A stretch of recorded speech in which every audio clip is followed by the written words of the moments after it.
Welcome to my YouTube channel NK general education. तो जी हाँ दोस्तों, आज मैं आपको बताने के लिए जा रहा हूँ क्लास 12 का जो दिंगत हिंदी है उसके भाग 2 का गद्यखंड के लेखक का नाम तथा पाठ का नाम कैसे याद करेंगे। इसके लिए मैं आपके लिए बेस्ट ट्रिक लाया हूँ। तो चलिए वीडियो शुरू करते हैं। तो उसके लिए देखिए, आपको यहाँ पर सब प्रथम दिख रहा है बातचीत, यानी कि बातचीत कौन करता है। बातचीत यहाँ इसके लेखक है बाल कृष्ण भट्ट, यानी बाल मतलब बच्चा, कृष्ण मतलब कृष्ण, भट्ट का भट्ट, यानी कि बातचीत ज़्यादा शोरगुल एक तरह से हो गया। शोरगुल कौन करता है? तो ज़्यादातर बच्चे लोग शोरगुल करते रहते हैं, जिसके लिए बाल कृष्ण भट्ट हो गया यहाँ पर। इसको आप याद कर लीजिएगा अच्छे से एक दो बार देख के। और फिर अगला है उसने कहा था। इसके लिए आपके लिए बेस्ट ट्रिक है। उसने कहा था, उसने क्या कहा था? तो उसने कौन कहा था? शर्मा जी ने कहा था। शर्मा जी ने क्या कहा था? चंद्रधर, यानी कि चंद्रधर एक तरह से नाम है। इसका मतलब हम याद रखेंगे, शर्मा जी ने कहा था कि चंद्रमा धरती से दूर है, यानी कि चंद्रमा धरती से दूर है, इससे चंद्रधर याद आ जाएगा। फिर उधर शर्मा जी ने कहा था, उसने कहा था, चंद्रधर शर्मा याद आ जाएगा।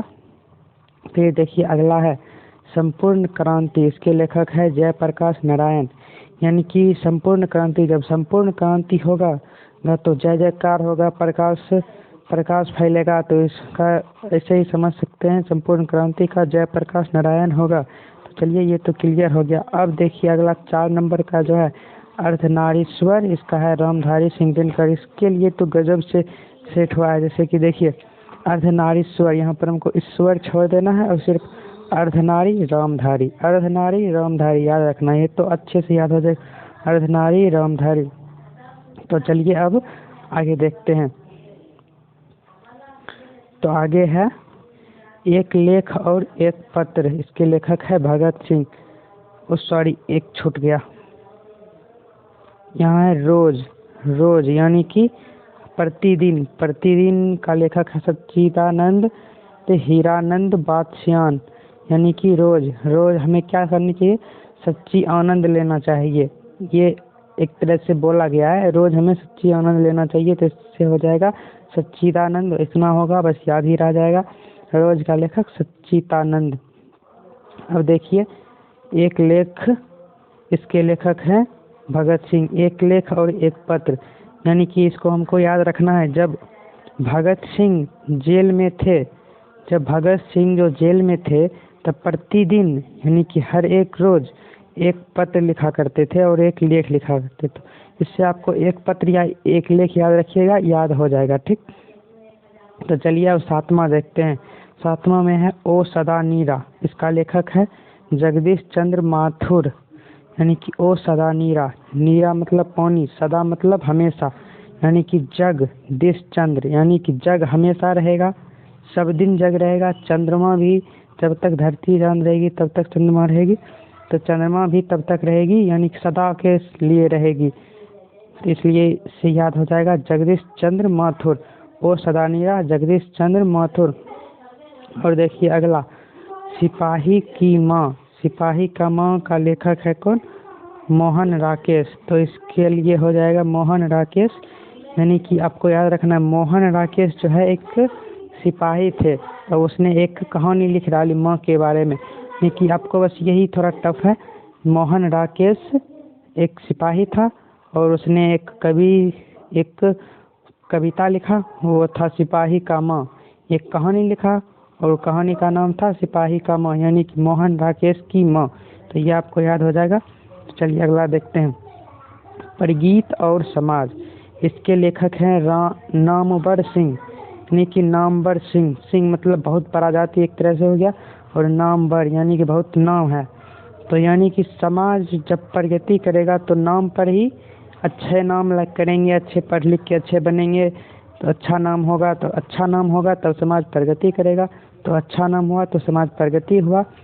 तो इसे याद रख लेंगे। फिर अगला देखिए, अगला है जूठन का लेखक है ओम प्रकाश वाल्मीकि, यानी कि ओम प्रकाश वाल्मीकि। बहुत से ऐसे गरीब लोग होते हैं जिसको जूठे खाने पड़ते हैं, बहुत से ऐसे लोग हैं जैसे जूठे खाने पड़ते हैं। वो हमेशा हमेशा प्रार्थना करते रहते हैं कि हे भगवान हमें अमीर कर दो ताकि हम जूठे खाना ना पड़े।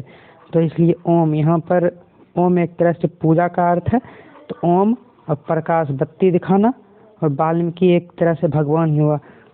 तो इसके प्रार्थना करते हैं कि हे भगवान हमें जूठे ना खाने पड़े, ऐसे कुछ कीजिए। तो इससे आपको याद हो जाएगा जूठन, ओम प्रकाश, वाल्मीकि। और फिर देखिए अगला है हंसते हुए मेरा अकेलापन। इसका लेखक है मलयज भरतजी श्रीवास्तव। इसका मतलब हंसते हुए मेरा अकेलापन। ये यहाँ देखिए भरत जी श्रीवास्तव से आपको स्पष्ट याद हो जाएगा, भरत जी श्रीवास्तव, यानी कि वास्तव में ये हंसता हुआ अकेलापन है। और यहाँ पर ये बहुत जगह नहीं रहता है, तो इसके लिए अब देखिए ये नगर नहीं हो तो मलयज यानी कि मल मतलब गंदा, यानी कि जब गंदा पर पैर चला जाता है बहुत से लोगों के सामने में, नहीं तो हंसते हुए गुजर जाता है। ऐसा आपको याद रखना है। तो चलिए ये क्लियर हो गया। अब अगला देखते हैं। अब अगला में है 12 नंबर 13 नंबर। इसमें देखिए तिरिच यानी कि उदय प्रकाश के लेखक है। इसके लेखक हैं उदय। तो अगला है तिरिच में लिखा हुआ है तिरिच, इसका लेखक है उदय प्रकाश। तो यानी कि तिरिच, बहुत से ऐसे बच्चे होते हैं जिसको समझ थोड़ा कम होता है, तो वैसे बोलता है कि देखो प्रकाश यानी कि सूरज तिरछा निकला है।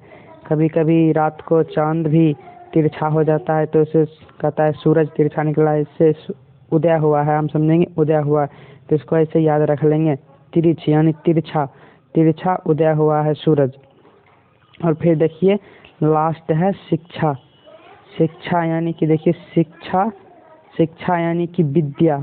इसके लेखक है कृष्णमूर्ति, मुख्य रूप से कृष्णमूर्ति। इससे हमको याद आ जाएगा कृष्ण जी के मूर्ति से हमें कुछ ना कुछ शिक्षा मिलती है, मूर्ति से भी कुछ ना कुछ शिक्षा मिलती है।